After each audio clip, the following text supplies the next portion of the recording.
everyone, and welcome to Spaces with Josie. I'm your host, Josie the Redheaded Libertarian. If you can't hear me at any point today, just go ahead and leave the space and come on back in, and that should fix whatever issue there is going on at X. My guest today is Jimmy Dore. Welcome, Jimmy. Hi, thanks for having me. Great to be here. Oh, I know we've been trying to do this for a while now. I'm so glad that it all finally worked out. Me too. So you've been touring?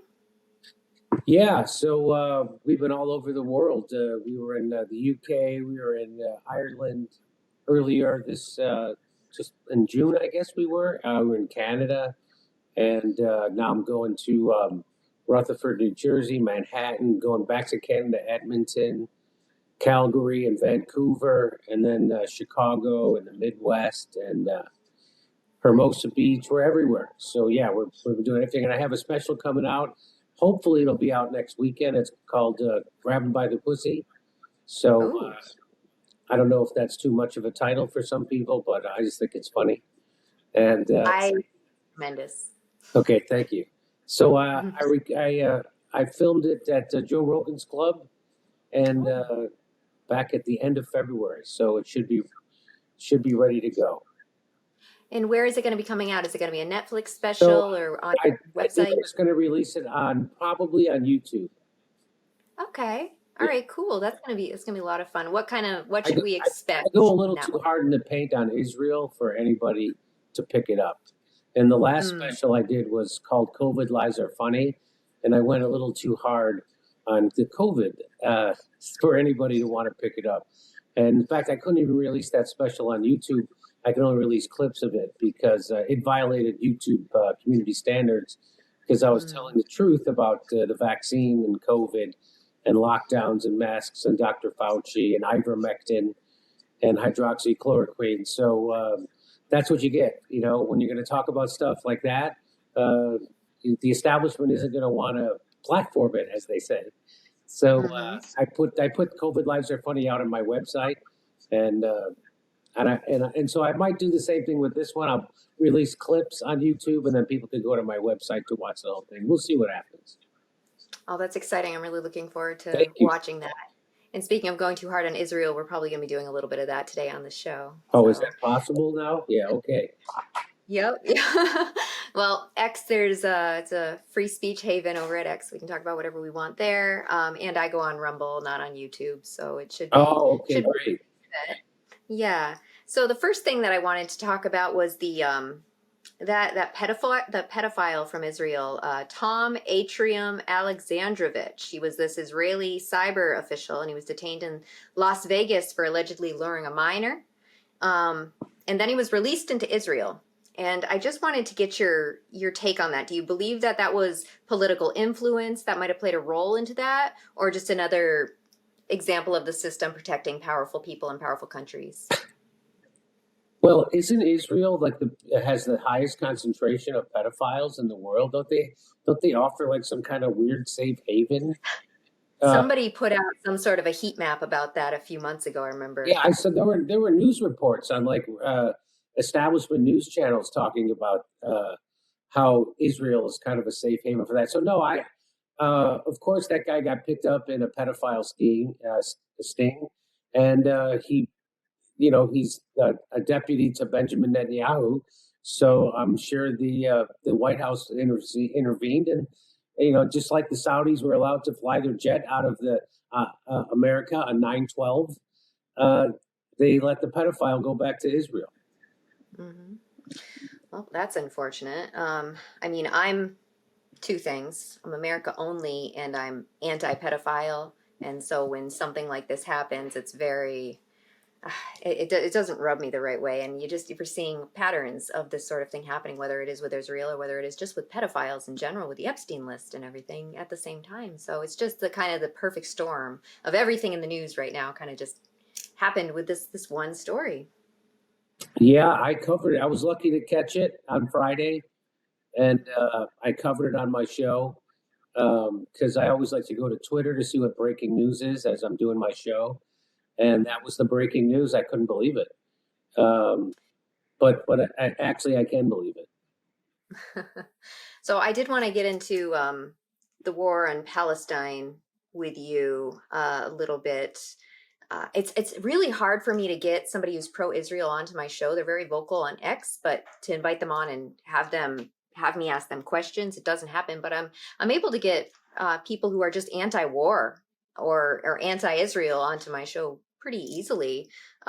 So I'm anti-war. I'm not interventionist, at least. But I did want to ask you. I wrote up some questions about just your thoughts on this this conflict. Well, first of all, can I just say I think it's interesting that um, everybody refers to it as a war, right? So Mhm. it's a weird kind of war, isn't it? When one side has the most sophisticated surveillance system in the world, of course, using the United States surveillance system and the UK surveillance system to target people to kill, and they also have F-16s and F-24s and 2,000-pound bunker buster bombs that they drop on tents and they drop on hospitals and they drop on schools and elementary schools. And I saw the pictures of kids burning and trying to run out of the building.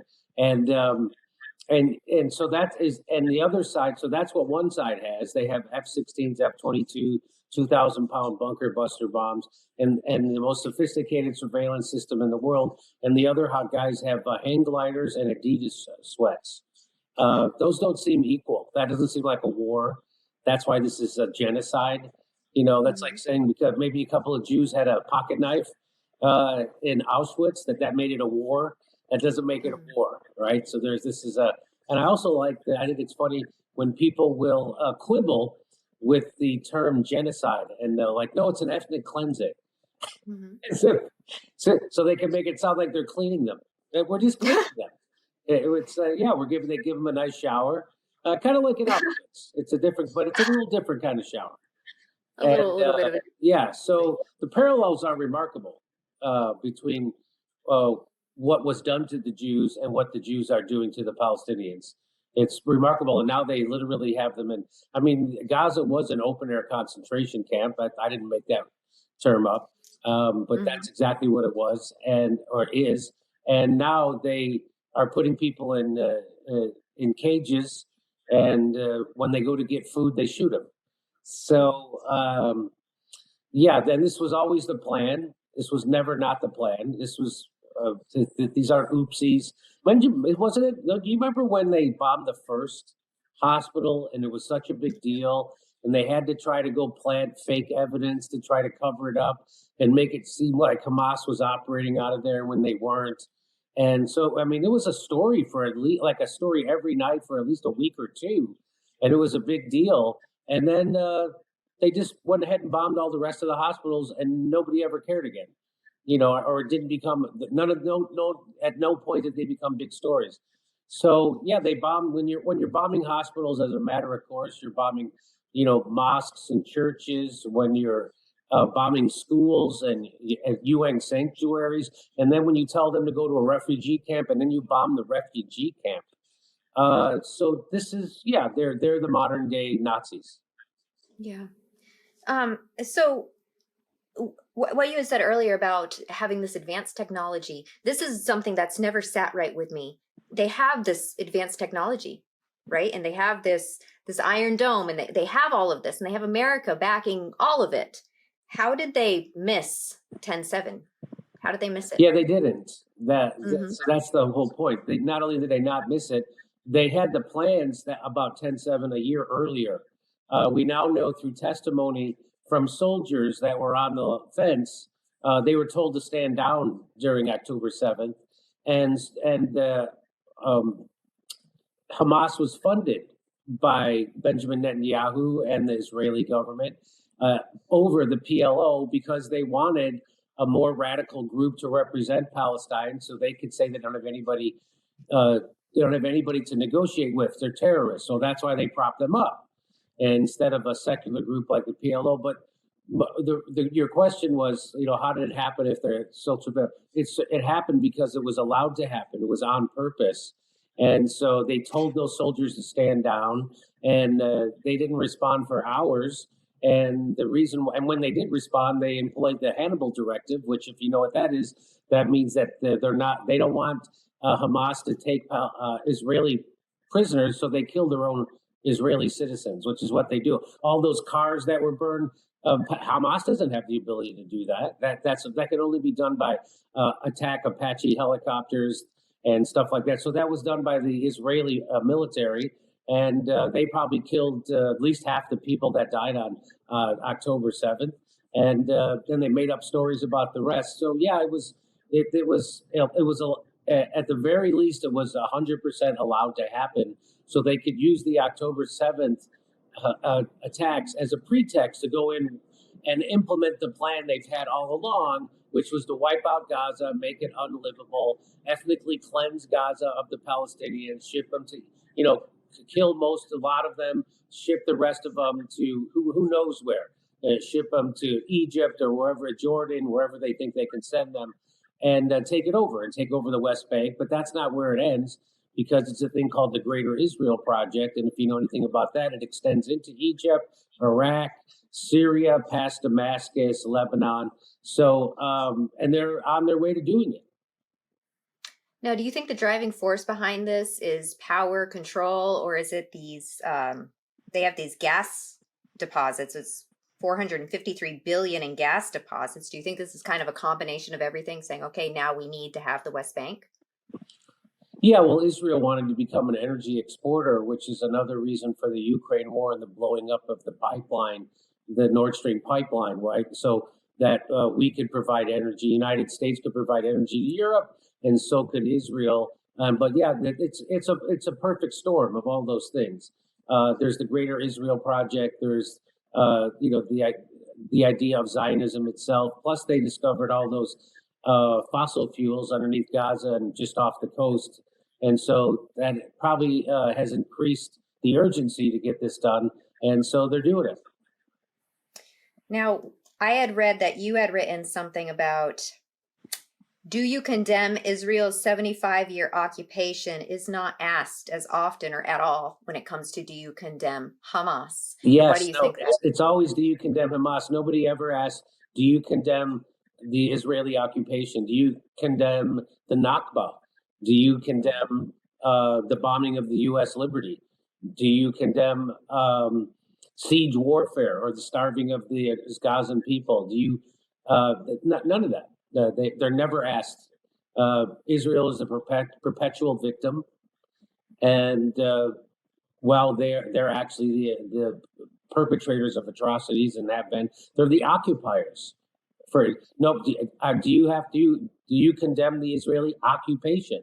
It's an occupation, and it's an apartheid state. Do you condemn the apartheid state of Israel? Nobody's ever asked any of those questions, and that just because Israel has the power.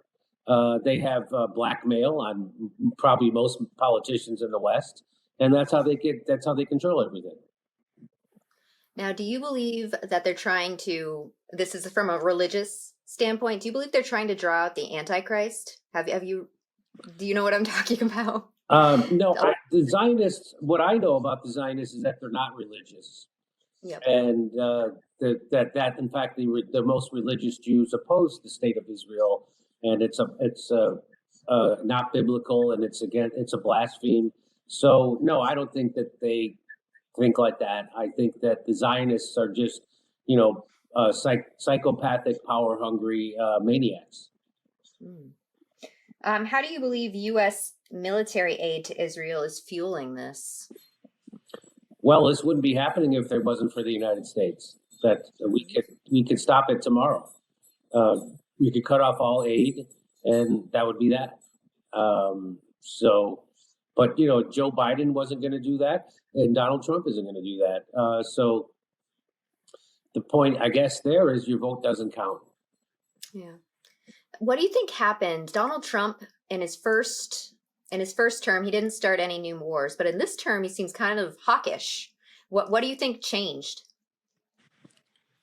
I don't know exactly what changed, but I know something changed. I know that I was under the impression that the deep state was at war with Donald Trump, but it turns out there's factions of the deep state, and it was just factions of the deep state fighting each other. He's in bed with certainly one of them, because I don't know if he, when Donald Trump closed down the investigation into his own assassination in Butler, Pennsylvania, that's when I knew that Donald Trump was a swamp creature of 100%.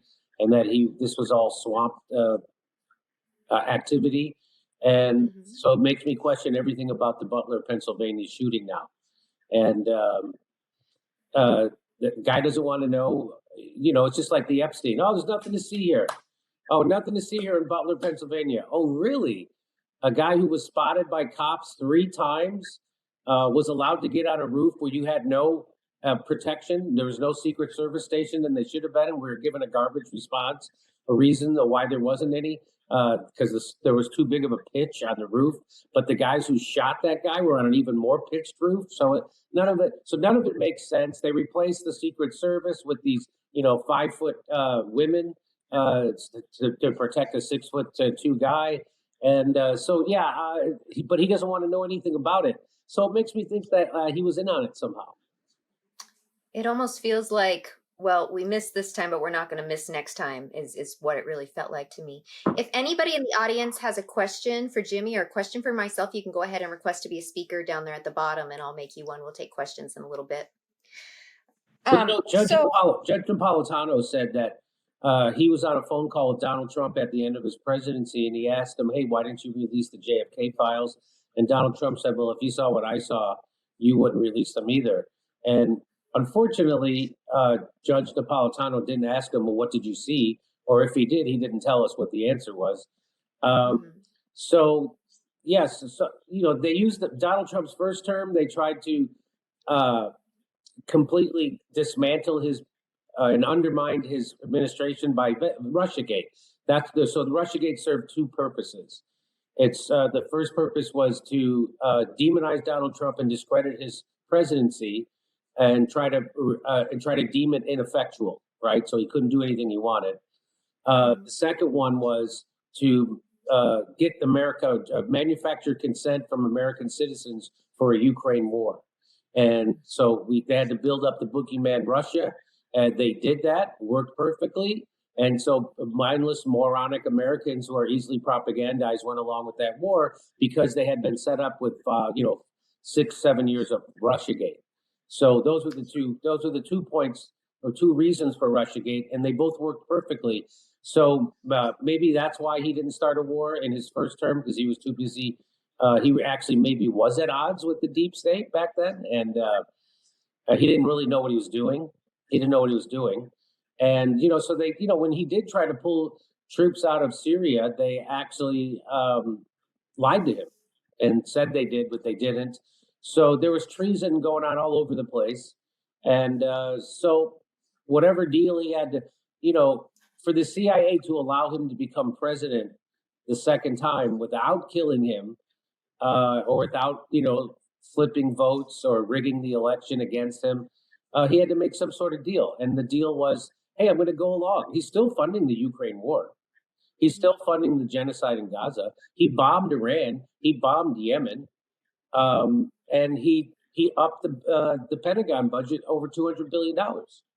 So they got everything they want.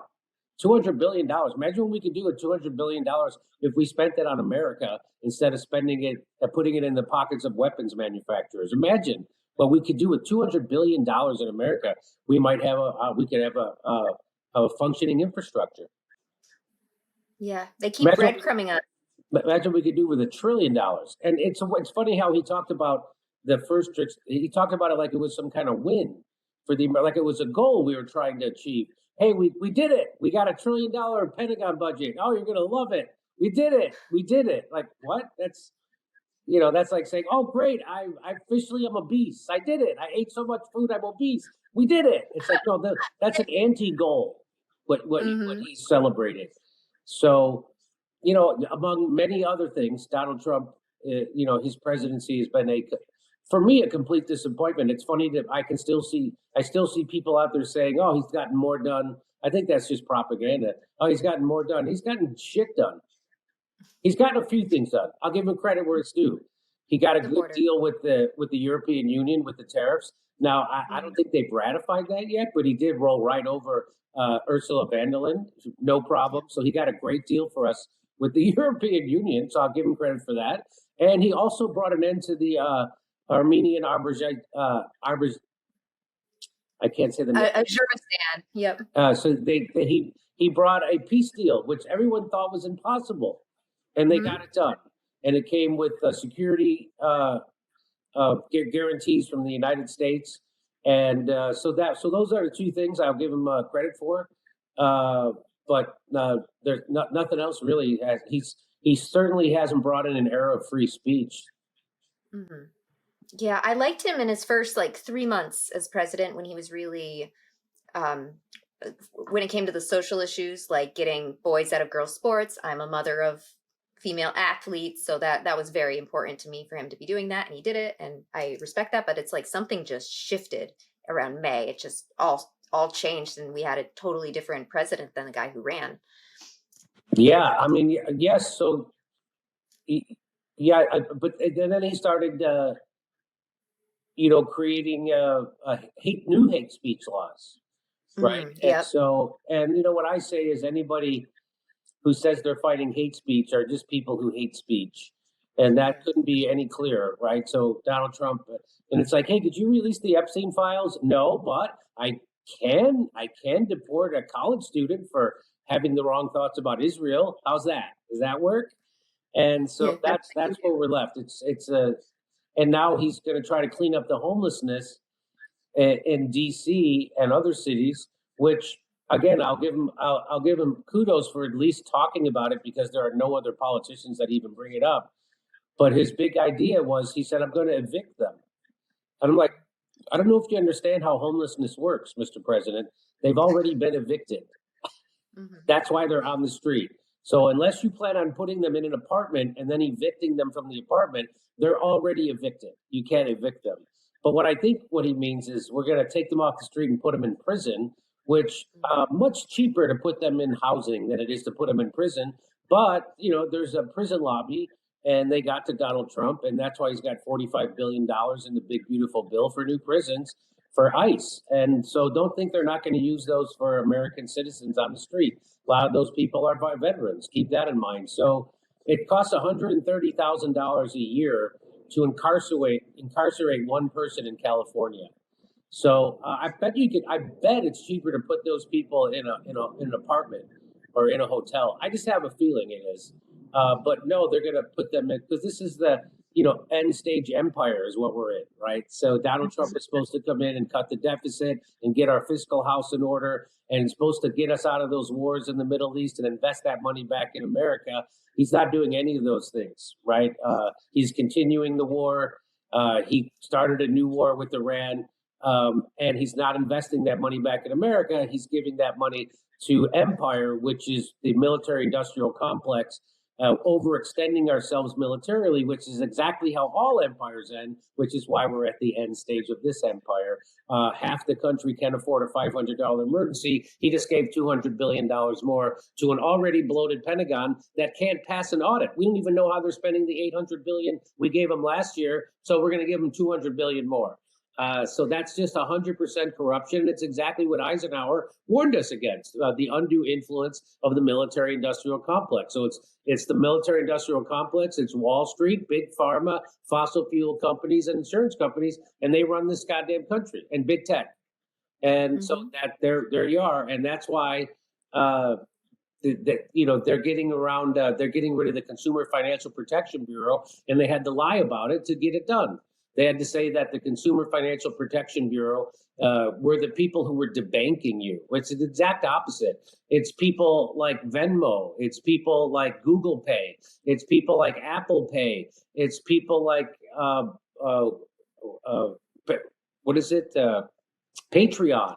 It's people like Stripe. Those are the people that are the banking people because they're outside the banking rules. And so it's all those guys, the PayPal mafia that run those things, and they don't want any rules. They want to be able to bank people whenever they want, and so they are, and they want to be able to do whatever they can with just like GoFundMe. I remember the Gray Zone did a GoFundMe, and GoFundMe just took their money. It was like, no, you're not getting your money. And so that wouldn't happen if that was a bank, because there's regulations about a bank. There's no bank. There's no regulations that fall under what the PayPal mafia is running: the GoFundMe, the Stripe payments, the Patreon, the Google Pay, the Apple Pay, all that stuff. That's all outside the banking laws. And so they're getting rid of the Consumer Financial Protection Agency, which was the one good thing that came out of the economic disaster, the Wall Street crash in 2008. And so they've gotten rid of it. So, and they're doing it, and they fooled people, into thinking that they were doing it to protect them. So one of the only good things to come out of Elizabeth Warren, too, Yes. on top of that, not really full of great ideas, but that worked. What I had noticed is we're trying to hold President Trump accountable to all of the promises that he made. I mean, he got the libertarians on his side. He came to our convention and he sold us on, come join me, follow me. I'm going to do all this. And he got Ross freed. You got to give him credit for that. He did honor some of those. But when it comes to the one guy in the House that represents us, Congressman Massey, his instinct when Congressman Massey is like, we'd like to hold you accountable. You can't be spending like this. This is unsustainable, is to primary him. No, he's primarying Congressman Massey. But then when it comes to Lindsey Graham, who's actively colluding to try to disrupt this peace deal he's trying to orchestrate with Russia right now, no primary for Lindsey Graham, only primary for the guy who's trying to get him to stop spending money. And I thought that was interesting. Yeah. Interesting, sad, revealing. Trump's corrupt. And it's on display in his attacks with Thomas Massey, that may be the one honest guy in Congress, the one guy who you can believe what he says. And so that tells you what does that tell you about Donald Trump? He's going after the one guy. So and I don't think it's going to work. I think people in Thomas Massey's district know Thomas Massey, so it's a fool's errand. But I think it's good in a way, because it really exposes Donald Trump for what he's doing. He's in bed with the swamp creatures. He is a swamp. It's good. I'll say another bright spot though is HHS, even though it's not what anybody hoped, but it's a lot better than we ever had before. And so at least it's pointed in the right direction. And so I'm happy about that, even though Marty McCarry, the head of the FDA, is afraid to come on my show. He was scheduled to come on my show. They all came on my show. Our RFK came on my show. Jay Bhattacharya came on my show. Aaron Kennedy came on my show. They all came on my show when they were trying to get elected, and now they're elected, and they're afraid to come on my show. I don't know why. That's something. But yeah, so Marty McCarty was supposed to be on my show last Friday. He canceled on Thursday. Interesting. And I like that Bobby. We tried to reschedule, and they're like, "No, we're busy." I've been trying to get Jay Bhattacharya. I'd reached out to him on X to come on my show, and he's like, "I'd love to, but you have to go through these channels now, and it's impossible to get through the channels, because you got to go through the White House. It's got to be official and all of that." So I'm struggling to get any of them on my show. I did hear back from Dr. Oz's people, and they're like, "Well, when can we book him?" And I gave him some dates, and then nothing. Then it just radio silence after that. It's really Isn't it funny difficult. that they still go on CNN and Fox? I mean, CNN and MSNBC all the time. I know, but it's like the new media. You can get your It's voice like they out go on to corporate. The people who had slandered all of those guys, including RFK, and pushed Russiagate and slandered Donald Trump on the daily. But they were afraid. They were talking to my producer. They're like, "Oh, I see some videos where you did that says Trump betrays MAGA." And I'm like, "Yeah, so what? What? You guys go on CNN and MSNBC. They call you Hitler." Yeah. So yeah. They're afraid of a real question, just like Bernie Sanders would never come on a real lefty show. He'll go on people's shows that he knows isn't going to ask them a real question. And so he goes on, the podcast he goes on, they're all friendly interviews. And so I guess that's the same thing. The people at MSNBC and CNN are not going to ask them the same questions I'm going to ask them. And those are the questions they're afraid of. They're not afraid of the questions from CNN and MSNBC because they all work for the same people. Yeah. I was experiencing that, trying to get people on my show. Dave Smith had wanted to do a debate on my show, but nobody would agree to debate him. no one would agree to come on my show and debate him. So it's like they don't want certain questions by certain people to be asked, and I'm not going to edit my show out. I'm not going to edit any bad whatever out like some of these big channels will do for them. If something is bad, they'll edit it out. I'm not going to do any of that. You're not going to do any of that, and this is kind of some backlash that even people who are quote unquote on your side won't want it behind them. I'm sorry, you dropped the last thing you said. Can you say it again? Oh, sorry. Can you hear me okay? I got a jet going over my house right now. Yeah, I hear that. I was like, what is that? Okay, all right, it's gone. Are you in a fly zone, or are we getting World War? Yeah, so the Burbank Airport is directly that way, and I'm up a little bit up on a hill, and so the planes kind of, even though they're high, I'm also high, so they're kind of close sometimes. Okay. Oh, speaking of Pelosi and Warren and what they do, they've sort of come out against. They've had criticism of Israel recently. Do you believe that's genuine, or do you believe that's posturing? Who has criticized them? Elizabeth Warren and Nancy Pelosi. They've been criticizing Israel. Is that what you're telling me? They came out and criticized sometime in the last couple of weeks. I'm not aware. I'm not aware of what they said. Wow, it must have been pretty mild because it didn't really make any news. Yeah, I had to dig for it. I was like, who's who's opposing this now? Because what was their criticisms? Can you tell me? Just that it was it's like genocidal, not feeding the people in Palestine, that sort of thing. I mean, it's almost like it's almost too late. I saw there were two congressmen I featured, I forget their names, that were at their summer break town halls, and people were screaming at them about Gaza and Israel, and they were like, well, Israel has a right to defend themselves, like they're wind-up dolls. Like you just pull the string. Israel has a right to defend themselves. Israel has a right to defend themselves. Yeah, this is what is on the hands of Hamas. Yep. Yeah, it's not. Yeah, release the hostages, all that stuff. So, it just the might makes right, and if the United States wasn't blackmailed by Israel, they wouldn't be able to do what they're doing, and they'd have to be a good neighbor. But that's never going to happen, and they're never going to be a good neighbor. They are the terrorists in the Middle East. It's not Iran, it's not Iraq, it's not Lebanon, it's not Hezbollah, it's not the Houthis, it's not the Syrians, it's the Israelis and the United States. We're the terrorists. Do you think Israel did 9/11? I don't know exactly. I know it didn't happen the way they said it did, and it would not surprise me. It fits their MO of creating false flags. I mean, I don't know. I don't. It wouldn't surprise me. Put it that way. If they there's lots and lots of sketchy things about 9/11 that nobody has ever been allowed to ask. You're not even allowed to question 9/11. So but there's no answers because we've never been allowed to ask the questions. We know for sure Building 7 didn't fall down because a plane hit another building. And that certainly looked like controlled demolitions, all three of those buildings. And, you have the testimony you have videos of firemen saying that there are allowed explosions in the basement. Like, why would there be explosions? And there's just, physics doesn't work the way they say it does. Why would perfectly strong steel collapse into its own thing at 3 foot? That doesn't. And you're just not allowed to question it, right?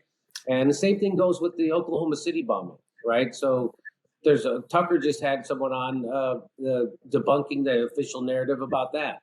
So we've been led a lot of false flags in the United States.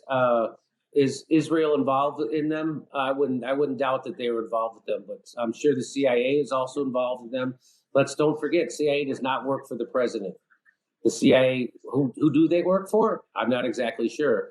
But Chuck Schumer let that secret out of the bag when he was on Rachel Maddow's show, and he was saying Donald Trump's being dumb to criticize the intelligence community, And when asked why, he said, because if you go after the intelligence community, they have 6 ways to Sunday to get back at you. And what he didn't realize what he was doing in that moment was he was making a gaffe because he told the truth. And what that truth was that the CIA and the FBI and the NSA, they don't work for the president. And the president doesn't get to order them around. And because the president should be afraid of them, not the other way around. They're not afraid of the president. The president should be afraid of the intelligence community. That was the number one top Democrat in the country at that moment, the leader in the Senate, who said that. And he said it as a matter of fact, like it wasn't some kind of big revelation. And so who do they work for? That's the next question. Well, if they don't work for the president, who do they work for? I don't know. You tell me.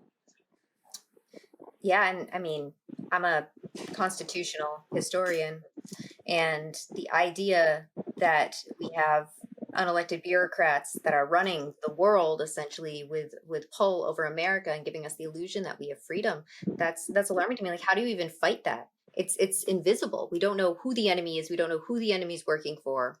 And like, how do you overcome something like that? How do you beat that? How do you have a 1776 moment again? So it has to come from the workers. That's where it has to come. You know, it's funny. I used to say jokingly in my stand-up act that the last time the ruling class got disconnected from the average person, George Washington picked up a gun and started shooting people. And so I don't think a violent revolution would work in the United States just because the government, and we have guns. There's more guns in America than there are people. So that's good. In a sense that the other countries like Australia that don't have guns seem to be even getting bigger doses of fascism. But I think it's got to come from workers. I think this has to be kind of similar to what the truckers did, when they shut down the economy in Canada. So that's what we need here. We need workers to rise up, but I just don't see it happening because they have control of the media, and the media is there to manufacture consent, and they're very good at divide and conquer. I mean, and that's what this is. They still have people believing in the Democrat and Republican parties as if they're essentially different, and they're not. You've heard that phrase: no matter who you vote for, you get John McCain. And that's exactly right. No matter who, Barack Obama promised us a public option. That was almost 20 years ago now, or 25 years ago. He promised us a public option over 2 decades ago, and we ain't get. Joe Biden ran on the public option, never brought it up again. And if people don't know what that is, the public option is that if you don't want to buy a Blue Cross health insurance or Aetna, you can buy into Medicare if you want. You can get covered by Medicare. You pay a premium just like you would pay to an insurance company. And why would they be against that? I don't know. I know why they would be against that, because then everybody would actually leave their private insurance company because they would like how Medicare works better, because people on Medicare like Medicare. Nobody likes their insurance company. And the people who do like their health insurance company are people who've never been sick. Yeah. Or seriously injured.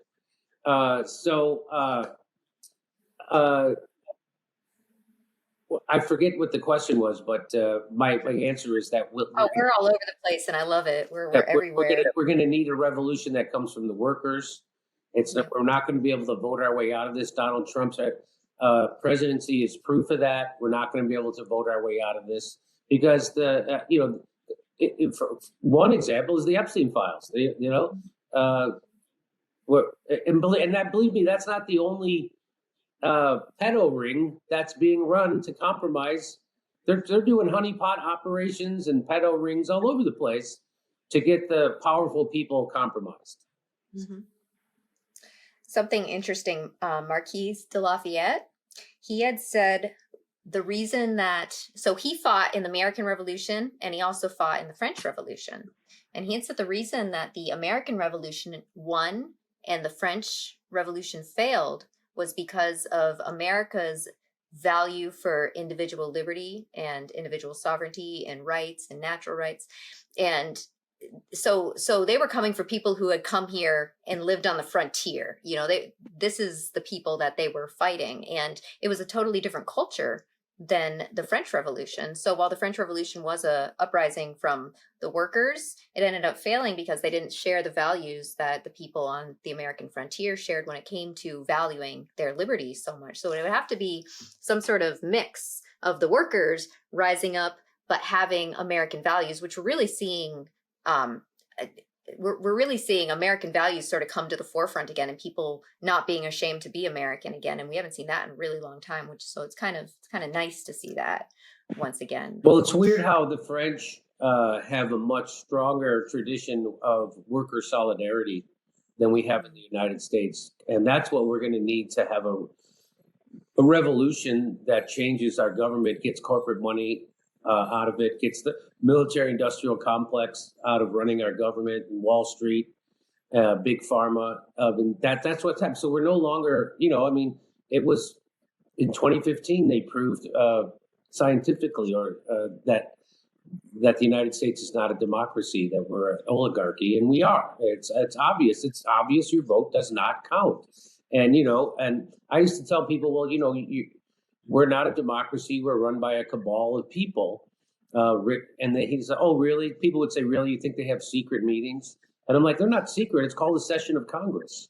What do you think they're doing when they have a session of Congress? You think they're in there advocating for workers or students or the poor people or the elderly or the sick? They're in there doing the bidding of the oligarchy and the billionaires that put them there, and the corporations. That's what they're doing.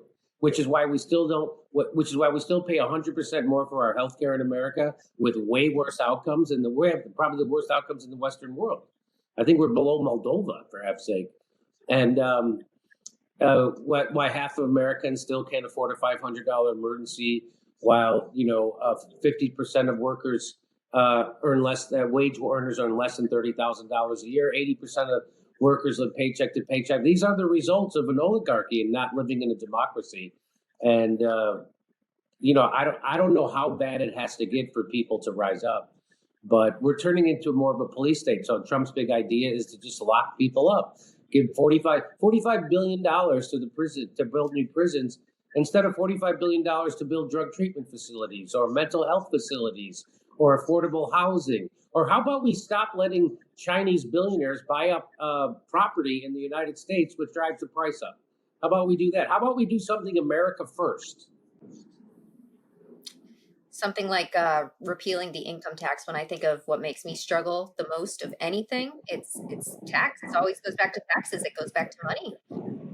So, do you have another jet? No, it's gone. Okay, all right. So when it comes to repealing the income tax, which is something he said he would consider, but I believe that's going to take a constitutional amendment to do. But either way, that's what keeps people behind. That's what keeps them delayed. That's what keeps them struggling is money. So you're either the person paying into the government thousands and thousands of dollars, or either the person getting a refund from the government of thousands and thousands of dollars. And it's you're one or you're the other. There's nobody really breaking even on that. You're either getting paid by them, so you have sort of incentive to keep them in power and to keep the income tax the way it is, because you're going to get money back because you're not making enough, or you're one of the people paying in. And so my idea, what would make everything better, is just to repeal that. They sort of breadcrumb us when it comes to taxes, and they're like, well, we're going to give you $500 back. You're going to get this amount back on your taxes, but it's not something a lot of people even ever see. Yeah, I remember Mitt Romney said famously, half the country doesn't pay income tax anyway. He meant federal income tax. Mm-hmm. And he didn't go, wouldn't it be great if I can think of a system that got those people to jobs where they earned enough money where they could pay income tax? He was just like, oh, they're horrible people because our system doesn't provide them. They're workers. They work, right? They work. They just don't earn enough money to pay income tax. What does that tell you about your system? So I try to tell people, I used to say this a lot. I should probably start saying it more again. What do you call a system that takes the richest country in the world and and makes half of the country poor or low income. So poor that they can't pay income taxes. You call that a failed system. So that to me, we have a failed system, and the system is run by oligarchs, and you get a tax break for. We used to have great manufacturing base. Trump's big idea to fix the manufacturing base is tariffs. And well, that's obviously not working. As far as fixing the hollowed out middle class. But what we need is an economy that works for. We need worker power. So it's not that we don't have a big enough GDP or that we don't make. Our government prints money on the regular. We go into debt. That debt goes right into the pockets of oligarchs. It doesn't. It'd be one thing if we were spending $1 trillion, building affordable housing every year, building parks and bridges and high-speed rail and hospitals and libraries and maybe 10,000 fire trucks for Los Angeles full of water. We're not doing any of that. All that money just goes, it's like you dig a hole and you just put it in, because that's what giving the money to the military industrial complex is. You take the money, you put it in a hole instead of spending it on ourselves. So, it's got to come from the workers. Christian Smalls set a template on Staten Island, a black guy who organized Trump voters against Jeff Bezos, right? Not because they liked each other, but because they had a common enemy, and that common enemy was Jeff Bezos and the oligarchy. And that's what people need to realize. So that's why divide and conquer works. Divide and conquer keeps us angry at each other. That's why open borders worked and made us angry at the immigrant instead of angry at the billionaire who pushed for the open border policy, so they could have cheap labor and they could keep us divided. So instead of joining together, the working class joining together to exert their power against the establishment, the oligarchy, the ruling class, they now hate on each other. And I try to tell people, if you find yourself being angry at someone lower on the economic ladder than you, there's a pretty good chance you being manipulated by someone higher on the economic ladder than you. It works perfectly. Flood the country with a bunch of cheap labor, illegal immigrants, and so workers who are being shut out of the economic gains of their labor now get to hate on someone even in a more desperate situation than they are. And people say, well, an illegal immigrant took my job. If your job got taken by an illegal immigrant, it wasn't the illegal immigrant who took it. It was the billionaire who forced the open border policy. First of all, it's the billionaire who put sanctions on their country that made them desperate enough to leave their country, like we keep doing with Venezuela, right? Because we want their oil. And so we keep putting sanctions on them, which makes life miserable for the people. Oh, you know what? I have to plug in my computer. It's okay. It's just Matthew, are you right there? Yes. Oh, okay, there you are. Okay, I have Matthew now. Matthew can ask a question. Jimmy, I have a question for you. Have your thoughts on universal health care in the U.S. changed since the government and institutional hospitals did what they did during coronavirus? That was all at the direction of Big Pharma, and they're the ones who have corrupted the government. And so that was, Big Pharma runs the FDA and the CDC. 70% of their budget comes directly from Big Pharma, and I bet you wouldn't see something. I mean, that was a much bigger plan than just somebody in government waking, or Joe Biden. That wasn't Joe Biden's idea to have vaccine mandates or lockdowns or mask mandates, or that didn't come from him. It came from Big Pharma. It came from Dr. Fauci, who works for DARPA, because this was engineered as a bioweapon, and he also works for Big Pharma. He gets paid for the vaccines that. Anyway, so when people say that, people say to me, "Do you want the same people who did COVID to run your healthcare?" They already do. What I want is to get a capitalist out from in between me and my doctor. So right now, if my doctor wants to give me treatment, there's a capitalist involved that has to okay it, and he has to okay it, and he has to take his cut. So he has an incentive to not treat me and to deny me treatment, because when he does, his profit goes up. Well, in government, like in Medicare, that the person at government doesn't get a cut. Their profit, they don't get a piece of that profit. So they don't have an incentive to deny me treatment or health care like it is currently set up in this country right now. So my big thing is to get, and hey, you know what? If you don't want to join Medicare, that just give me a public option. I mean, if the fact that they won't give you the option to buy into it should tell you all you need to know. Because if they did, so if they really thought that Medicare didn't work as well as Blue Cross or Aetna, don't you think they would say, go ahead, buy into Medicare. You'll see, you're going to hate it. Well, they won't let you by law because they know you will like it. So I'm all, I don't want to impose anything on anybody. I don't want to impose Medicare on somebody. How about just give me a public option? Let me buy into it, and then we'll let the market decide. How about that? They won't even do that. And the fact that they won't do that tells you everything you need to know about our system.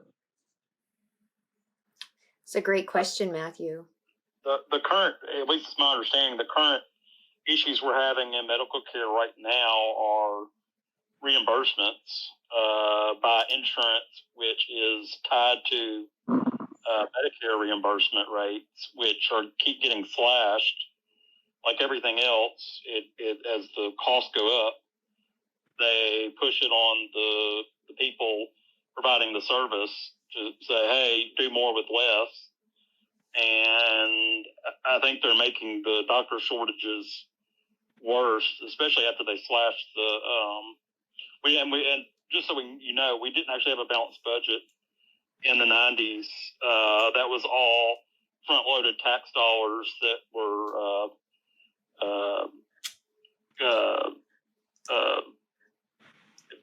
thrown into the government coffers by the Roth IRAs being instituted. So we actually haven't had a balanced budget, but the whole point was that they keep slashing Medicare reimbursement rates, and then insurance companies go, oh, doctors can work with less, and so they slash their reimbursements to doctors and drive up their profits. And so it's kind of a cycle of our medical system's going to get screwed if something doesn't change. But I'm in agreement that our current medical system there's problems with it, but I don't necessarily know government's the solution. I think they're the problem. Well, I know with well, again, the glaring example of the solution is the one they won't let you have. Why won't they let me take my money and buy into Medicare? And it's because they know that I would want it. And so if they're slashing rates, why do we still pay 100% more for our health care than the rest of the world? You think if they were slashing reimbursement rates, that would bring the costs down and we'd be spending less, but that's not what's happening. We spend 100% more than the rest of the Western world with way worse outcomes. And that's because it's privatized. And we and the people who want to keep it privatized also own our legislators because of our campaign financing.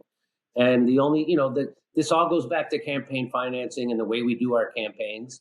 And if we could get the corporate money out of campaigns, and if everybody had to take, if everybody who ran for office it was funded by government, you have to meet a certain threshold, you get government money, you have a certain amount of signatures, or your poll at a certain place, then it would save us trillions and trillions and trillions of dollars if we could have publicly funded elections instead of privately funded elections, which they're just bribery schemes is what the elections are now.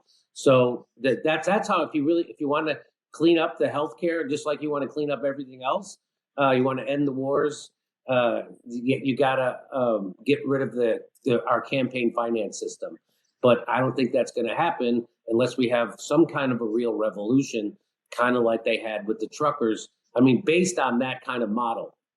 But we're not that. But that's not happening. Like I already explained, they're very good at divide and conquer, and they can do it. They can keep people invested in this two-party system. This two-party system that works symbiotically. They're not really opposed to each other. They agree on all the worst things. They agreed on COVID. They agreed on Ukraine. They agreed on Russiagate. They agreed on Syria. They agreed on funding the genocide. They agree on keeping you poor. They agreed on the whole thing. They agree on suppressing your unions, your ability to organize. They agree on all those. Joe Biden, for F's sake, was the guy who crushed that railroad workers strike, and they were going to strike and they were going to win. Which is so. Anyway, yeah, what we need is more labor power and more unity and less division. Get money out of campaigns. That's the big first start, is to get corporate money out of campaigns. But again, like, I don't see this happening. I hate to be such a pessimist, but America's in a downward spiral, and there's nothing coming to save it. You did mention you start talking about insurance companies and how they're leeching essentially off of they're essentially leeches, but aren't labor unions the same way, or have become the same way? Large labor unions do become corrupted. That's for sure. At the top, but at least you have a chance to vote them out. At least you have a chance, and you have labor elections and things like that. But if the worker solidarity needs to happen, and it's not happening, which is why we live in the country we live in. Is maybe the idea with the banking and with insurance and with all this stuff is maybe we need to start decentralizing everything, and say if you're over a certain amount, you need to divest of if you're over a certain percentage of the banking sector or the whatever, you can no longer expand your operations. And I don't know. I think it would also take a repeal of Citizens United, which was horribly ruled. Yes. So what it sounds like he's alluding to is what people whispered about after the crash in 2008 was, well, these banks are too big to fail. These banks are too big to fail. So why don't we break them up? That's what I think it sounds like the caller is saying, that we need to break them up when they get to be too big. I'm in agreement with him 100%. A lot of people would say, wait a minute, that's government overreach. That's government telling, yeah, I'm okay with that. I'm okay with government saying that you can't control a third of the world, of the country's economy. If your bank fails, bring down our whole economy. That's too big. And we need to have limits, just like we have limits on the freeway. You can't drive over 65. So we need to have limits, right? Because when something, just like the caller said, when they get too big to fail is too big to exist. So we need to, but of course that didn't happen because Barack Obama was not there doing the bidding of the people who do the banking. He was there doing the bidding of the bankers. He was the one who protected the bankers, kicked 5.1 million families out of their homes while he made sure the bankers got their bonuses. And believe me, George Bush and Dick Cheney would have did the same thing. Same thing, John McCain. Same thing, Mitt Romney. No matter who you vote for, you get John McCain. And Barack Obama it was all style over substance. He was not a departure from George Bush. He was a continuation. He took up some 2 wars to 7. He gave us a healthcare plan that was hatched in the same people who hatched Project 2025 wrote Barack Obama's healthcare plan. It used to be called Romney Care. It came right out of the Heritage Foundation. So Barack Obama took us from 2 wars to 7. He saved the banks, screwed the people, and did the same thing with his healthcare plan. Big Pharma's stock went up the day after Obamacare passed. So did health insurance. It passed. Their stocks went sky high. And that's how you know that was a giveaway to corporations. It wasn't, again, he didn't include the public option in that. He didn't make sure. And people who get Obamacare, they still go bankrupt when they get sick. And they still have such high deductibles, they can't afford to ever use it in the first place. So, the reason, again, this goes into other issues, but the reason people are like, why would people vote for Donald Trump? Well, after 8 years of the country overwhelmingly voting for Barack Obama and their lives getting worse, they were ready to take a chance on Donald Trump. That's the question people don't ask. Why would people vote for him? After they voted for a black guy with a Muslim name twice, overwhelmingly, they're willing to vote for Donald Trump, who the establishment says is a huge racist. He's no more bigger of a racist than any other person who was president by his policies. Barack Obama deported twice as many people, Hispanics, as Donald Trump did his first term. And he built those cages that they used to scream about until Joe Biden became president, and then they stopped screaming about the cages. So again, this whole idea of there's two parties and they serve different interests is a lie. Everybody, I mean, the Democrats have more billionaire donors than the Republicans. And by the way, those billionaires all work together behind the scenes. Yep, two wings, same bird. I want to be right. respectful of your time. I have one more question for you. Okay. Do you think that the goal, I feel like the goal has always been a great reset, you know, the 2020, the 2030 project and all of that. Even under Trump, do you believe that that's still the ultimate goal, is to reset the country, squash the currency, and sort of make it a controlled demolition of what's going to happen? You know, I'm not really up on Project 2030, but I see what the trend is, and the trend is to just keep spending until everything collapses, which is, you know, like kind of like the way a private equity company runs, runs Red Lobster, right? Let's run it into the ground and then sell it off for parts. And that's what they're doing to our country right now. And as soon as BRICS gets their act together and they reject the U.S. dollar as the world reserve currency, which they're on their way to doing, which is why they killed Gaddafi. Don't forget that. Gaddafi was going to start a currency for all of Africa so Africa could unite, and the United States and Europe could not have that, because we need to have control, and the way we control them is that the United States dollar is their reserve currency. So that's why we can put sanctions on people, because they have to use the American dollar as reserve currency when they trade with each other. Well, that's going away. And as soon as the petrodollar is already gone away, and which is what kind of backs our economy and our reserve currency. And so what BRICS is now, let's remember, it's Brazil, Russia, India, China, South Africa, and now there's like 20 or 25 more countries that are signed on to BRICS. And as soon as they reject the U.S. dollar as their reserve currency, it's all over for our economy. It's going to be way worse than it is now. Way worse. We're going to turn into something like a third world country, because our whole economy is based on the fact that we can print money, and we can print money because we are the reserve currency of the world. And as soon as that goes away, it's all over. So I don't see a real getting out of this. We're certainly not getting out of this by voting.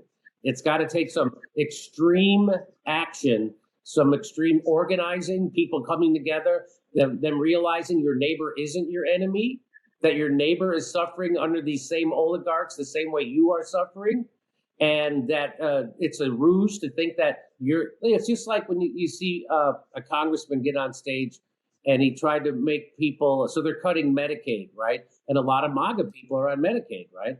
And a lot of people who work can't afford health care. Think about that. In our richest country in the world, people that work full time can't afford health care, and they vote Donald Trump, and so they get so they're going to be cutting Medicaid.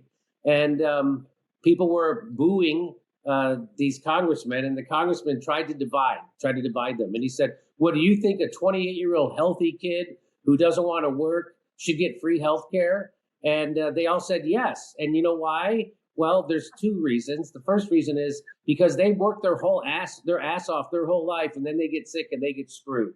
And so they know that the healthcare is a scam in the United States. And the second thing is, what kind of a crazy, easily debunkable, stupid talking point that is to divide us? A 28-year-old healthy kid is why I have to pay 100% more for my healthcare? He's healthy. He's 28. That means he's not using healthcare. That was how they framed it. A 28-year-old healthy kid. Well, then he's not using healthcare. But they want you to hate someone else, not the oligarchy, not the billionaire class, not the health insurance company. They want you to hate your neighbor. And who's the bad guy in this scenario? A 28-year-old healthy kid who doesn't even use healthcare. Yeah, this has been such a great conversation. Thank you so much, Jimmy. Where can people find you and help support your work? JimmyDore.com, or you can catch me on Rumble, on YouTube.